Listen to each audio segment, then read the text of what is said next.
If you have iron board like this and leave the marks when you press the clothes, so I have a hack for you.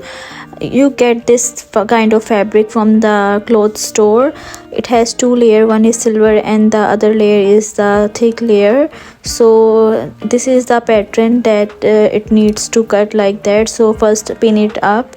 I am doing, like you can see how I am doing it, and then after that I cut the fabric and I double the layer, and after that I pin it up, and I was checking that the measurement was okay. So after that you can see that how I cut it the same like the iron board is, and then after that I checked that the size is correct. I placed it and it was okay, and I can feel the difference.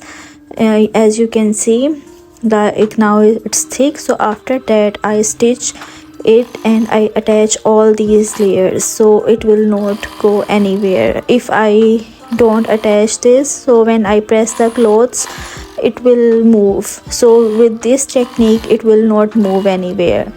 So after that you can see that how it's now looking, and I check it again and I place it on the iron board and it was looking okay, and it was now thicker layer and it will not leave any marks.